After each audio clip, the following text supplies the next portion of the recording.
This week on a voyage from Tahiti to Fiji, we're sailing on a razor's thin line between survival and speed. After slipping out from under a barrage of lightning storms, we suddenly find ourselves in a dead calm. No wind, no push, no escape. And now we're chasing the very thing we just fled. Ahead of us looms a monstrous storm front nearly 900 miles wide, a wall of fury we must approach, just close enough to steal its wind, but not close enough to get swallowed. It's high stakes, tightrope, hunt the breeze, outrun the worst of it, and dance on the storm's very edge without getting a whooping. Strap in. This passage is anything but predictable. So kick off your shoes and come barefoot with us. We are John and Ellie, the Barefoot Doctors, and we're taking you with us from the first spark of an idea to sailing the most breathtaking corners of the planet. So join us on this journey because life is better barefoot. Hi guys, well guess where we are?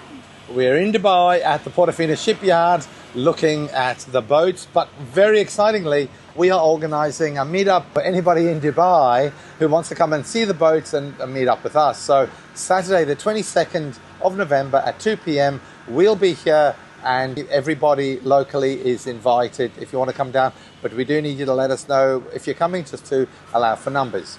Yep, so if you want to meet and greet us and have a walk through the shipyard and also have a look through the boats. So we would love your company. The walkthroughs of the boats and the updates will come in future episodes, but obviously our Patreons get all that information hot off the press. So if you want to see all this information, all these updates in real time, cross over to Patreon and join up there. There is really, really big news coming up. It's about boat deliveries, boat completion dates, and also huge news for the Portofino shipyard itself. Keep watching because it's going to change the way the Portofinos are made and how quickly they're produced. Yeah. So very, very exciting stuff. Okay, we'll see you on Saturday if you're in Dubai, and if not, we'll see you in the next week's episode. All the best, guys. Ciao. Bye. Let's sail from Tahiti to Fiji, he said. It'll be wonderful, he said.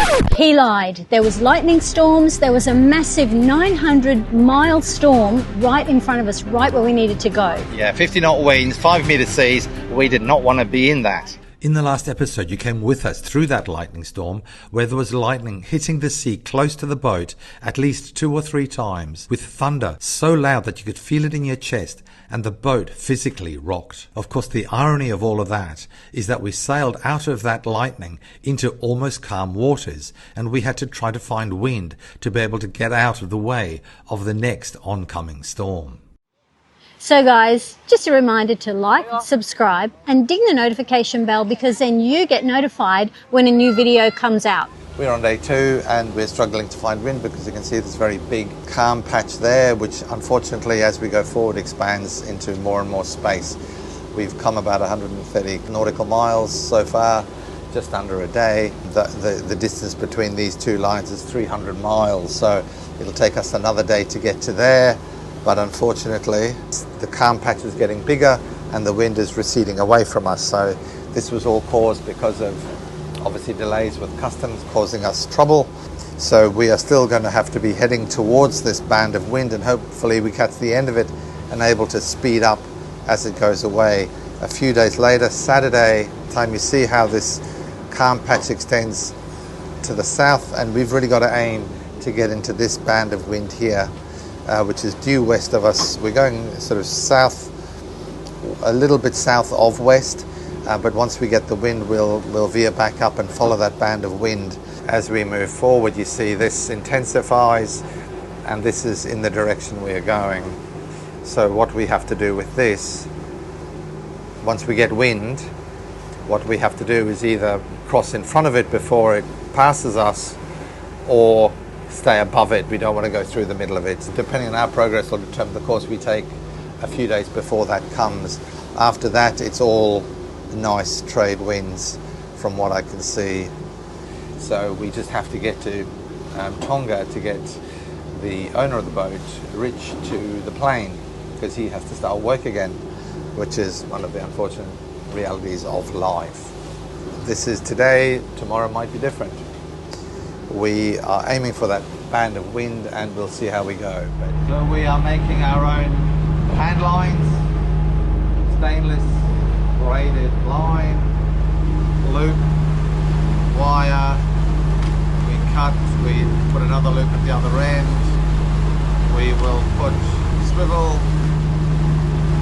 on the end, so hook, swivel and clip, so we can use the clip onto that, put the lure onto that. There is a fancy device you can use to compress the brass thing, but we don't have it, so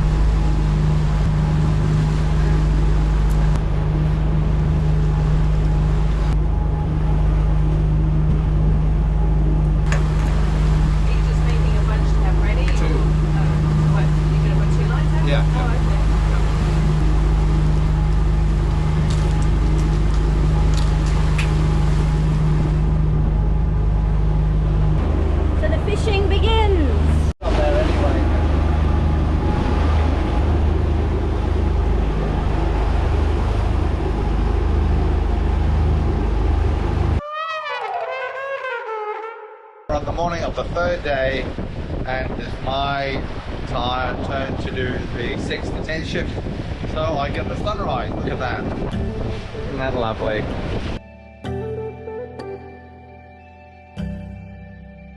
So all night we have had wind, we've been sailing along, sometimes with a bit of engine assistance, but now the engines are off.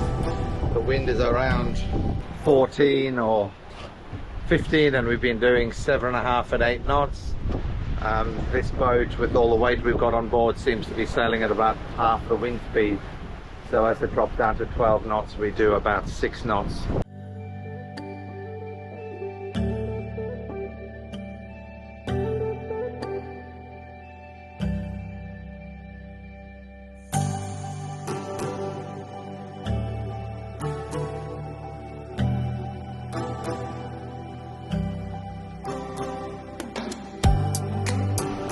You're pooing on our decks.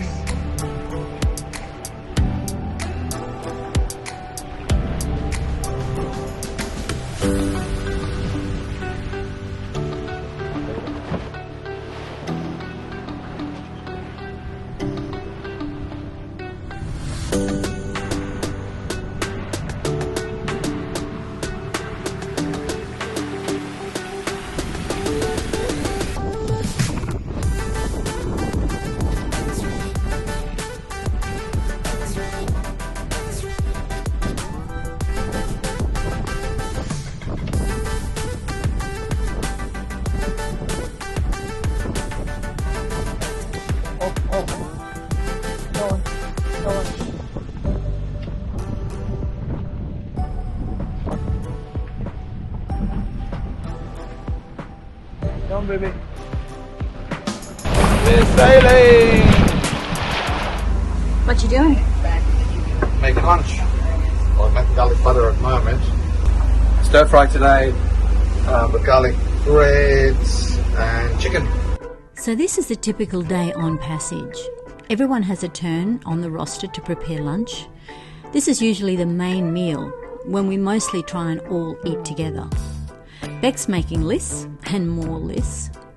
Cecile is off shift, so she chills on the guitar. Rich is on the helm. Yep, just as I thought, still only water out here. John's just woken up from a sleep to join us for lunch.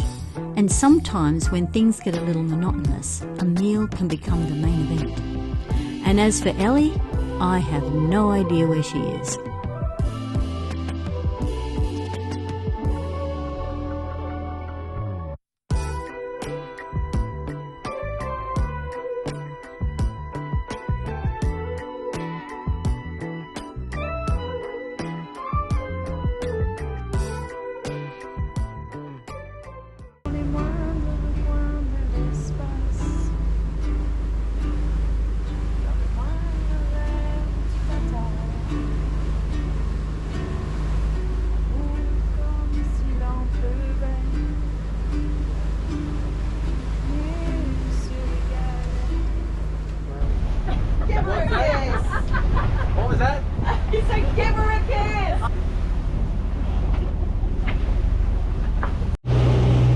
So this is the morning shift, or 3 a.m. to 6 a.m. shift. We've got almost a full moon, which is lovely, but we're sailing along with not a lot of wind, about probably 8 knots or 9 knots true, but we've got the motor on to give us a bit more speed to try and catch up with the weather up ahead. If we don't catch up to the weather system, we're going to be left with a huge calm patch, and we don't really want to motor longer than we have to. So at the moment we have the engines on at about 2,000 revs and doing 7.5 to 9 knots of boat speed. So just spend some time working out our exact or expected positions each day. Sure. Because we've got this big front coming through in Monday and Tuesday. Right now we're there, but so maybe by tonight we'll start to get towards the stronger winds. Yeah, tomorrow morning we'll definitely be in the winds. Yeah. So we'll continue on this slightly higher, like just north of west. And that's why I was wanting to know how far, because I really didn't want to go through the middle of that. No. I wanted to make sure that it passed to the south of us. And so we stay in the green area. Hopefully, yeah. And you can see there's a big change between Monday and Tuesday. Yeah, so by Tuesday it's gone past us to the south. But at that point we're still above it just, but we'll get kind of some stronger winds. We're probably going to get some more than 20 knot winds, but there's also a lot of lightning and thunderstorms extending into the green area. So we will get some of that, but at least the wind won't be too terrible. By this point we probably want to put a reef or a couple of reefs for sure. Well, I mean, as this is approaching the day before, we'd be as that's running through, we'll be reefing. Yeah, sure. So somewhere between Monday and Tuesday we're going to be hit with these southeasterly winds. Yeah, that's right. So we really have to probably sail. We're either going due north or we're going due west, and so as long as we're above, we'll keep going due west hard on the wind until that storm passes us. Then we'll crack off and dive southeast. 45 degrees to the behind the back of that. Then that's Wednesday, the day after.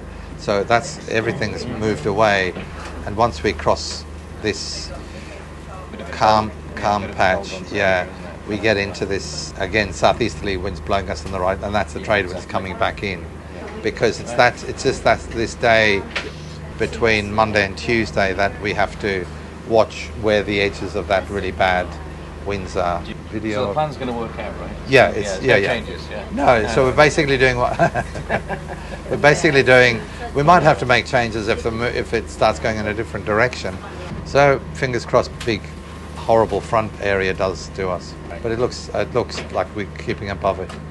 Good plan. Yeah, great. All right, thanks, John. Okay guys, for any armchair sailors out there, or anybody that is throwing their hands up in dismay and saying, how could you possibly have made such a bad call to go sailing with such a big storm approaching, have a look at this. Here on the left is the weather forecast for that stormy Monday that we had the day we left, which was 5 days earlier.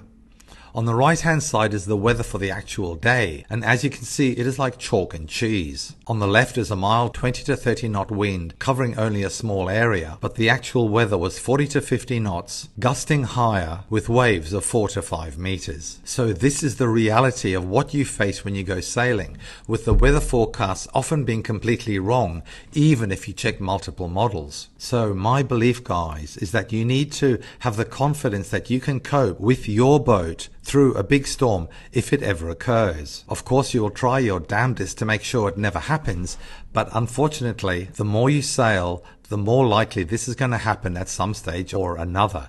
So just be prepared. And we are adding fuel to the tanks because we've had 3 completely calm days with winds under 5 knots. And we filled these 2 barrels of fuel with duty-free diesel in Tahiti, so 250 litres each, as well as the full tank that we had when we left.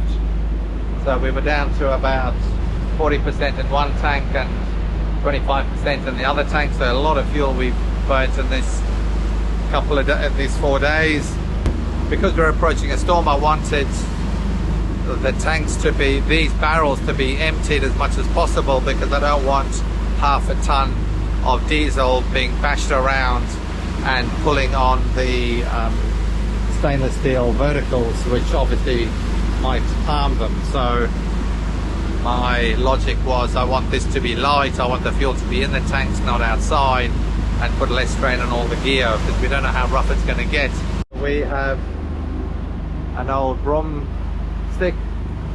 The tubing is cable tied to the broomstick to hold it straight down. We have a simple one-way pump, hand pump, and tubing running into the engine, into the fuel tank. So then once you get the fuel into the pipe, it's hydrostatic pressure that pushes or that draws the fuel down into the tank and the boat. So we're doing this one at the moment. We're going to do that one after. And the other really bad news is we have not caught any fish. Look at that. Lines out, 2 lines out, teaser in the middle, and no fish at all. Very, very sad. We still live in hope. We are in very deep water, so I'm hoping it's because we're in deep water we're not catching the fish, but we should catch fish at some stage. So we've changed the lures in case they want blue ones instead of green ones and red ones, and I've got a silver spoon on one of these lines now too, but nothing at all has worked, so we just live in hope.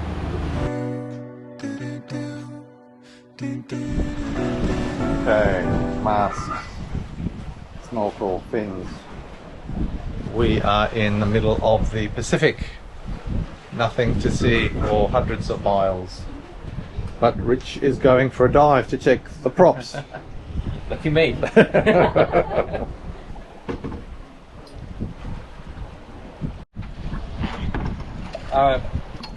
We are moving at 2 knots still though.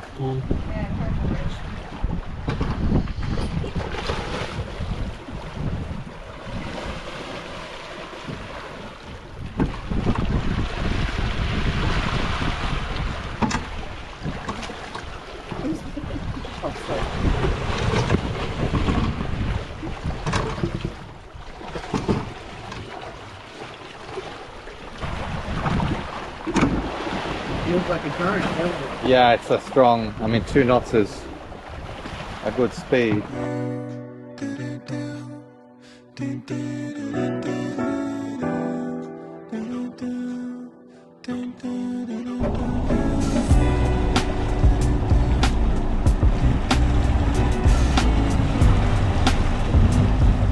So after motoring for another night, finally the wind gets up above 6 knots. It's about 9 or 10. And so we have put up the sails, obviously the full everything, Genoa, full main, sailing along at about 5 knots, 5.3 knots, in about 10 knots, 12, 10 knots of wind. So obviously sea all around, 360 degrees, that's what you get. You're out in the middle of the Pacific. Nothing to see. We haven't seen a boat, any boat, for the last 4 days. We haven't heard the radio go off for about 3 days. We are all alone. Out here, between Tahiti and Tonga, the ocean gives you no second chances. Every gust of wind, every shift in the swell, it all matters. With only minutes on the internet, connection a day, sometimes twice a day, just to check the weather, connection becomes a lifeline, mostly having to screenshot each section so John can study it with more time, as we didn't have the luxury of taking our time to draw conclusions each time we wanted a weather update. The safety of the boat and all who are in it all depends on experience and skill, and that's where John's 50 years of being a sailor, a lifetime of reading clouds, feeling the wind and trusting instincts and trusting your own judgment when things aren't always clear, stand strong. In these vast waters, it's not just navigation, it's responsibility, it's courage, it's leadership, and as a captain, John is well aware of the responsibility that rests on his shoulders, coupled with the fact that Rich was on a tight time schedule and he must be in Tonga on time. A really large system is brewing to the west of us, which is where we're going. In fact, right now it has hit Fiji and Tonga. Now this is absolutely an enormous system, winds of 40 knots steady and gusting 55, seas of at least 4 meters that they are recording and are predicting. Now this system is going to be running eastwards to basically run over our track, and it's moving slightly to the south. This wasn't forecast to be quite such a big system when we first set off. It was meant to be a relatively small low pressure system. Since we've left, it has magnified in its intensity. The problem is it has caused a huge dilemma for us, because here we are facing this huge system. The system itself, each of these vertical lines is 300 miles, so this system is like 900 miles across, just enormous. In the center of it, we've got 40 knot winds with 55 knot gusts at least, and 4 meter seas. What we don't want to do is run through the middle of this, because that would just be awful. We are sailing with 6 people on board. Elizabeth and I are the most experienced. The owner and his wife, Rich and Beck, have some experience. It's mainly been chartering in fair weather sailing, and 2 other crew members who are very inexperienced, really, no serious offshore sailing. So we have a very inexperienced crew in general. We really want to avoid the storm and try to get out of its way. We won't be able to get out of its way completely, but what we're aiming to do is to try and minimize the damage. Whether we will be able to get out of the way enough, something we are going to have to see. We have changed course to go northwards to try and avoid it, but the big question is, will we get far enough north before this huge system rolls over the top of us? If there's any ways you can avoid 40 to 50 knot winds and 4 meter plus seas, then obviously you choose the alternative path. And while this means we're going significantly off course, adding probably 2 days to the journey, certainly more civilized to have a longer journey that isn't awful than, you know, a 2-day shorter journey that is absolutely horrendous and potentially will break things. So we are heading due north to try and get out of the way of this storm. We are running, I shouldn't say tails between our legs, but we are heading northwards as quickly as we can to get out of its way. This is now Sunday evening. The storm will come across us on about late Monday, so about 15 to 18 hours time it'll be getting to us. Whether we make it or not, we will see. If we are at that point, the storm will be tolerable. It's just the tail of it that will hit us there. So that's what's going on. So to go 125 miles north to avoid the worst of this storm. At 8 knots it'll take us 15 hours, and at 7 knots it'll take us 18 hours. This is sailing upwind, and how far we get is directly related to how severe a storm we are going to experience. Do we get completely trampled by this 40 knot to 50 knot gale and 4 meter seas? But it's touch and go. We certainly won't get out of its way completely. We are going to get hit by the tail of it. But the question is, how much of the tail is going to hit us and how hard are we going to be hit? So let's see how we go, and we'll see you in the next episode. We hope you enjoyed this week's episode, and thanks to our awesome Patreons whose money helps us save lives around the world. Please make sure you subscribe and ding the bell so you don't miss out on any of the exciting upcoming episodes. Hold on to your dreams, because like the wind in the sails, they propel you towards endless possibilities.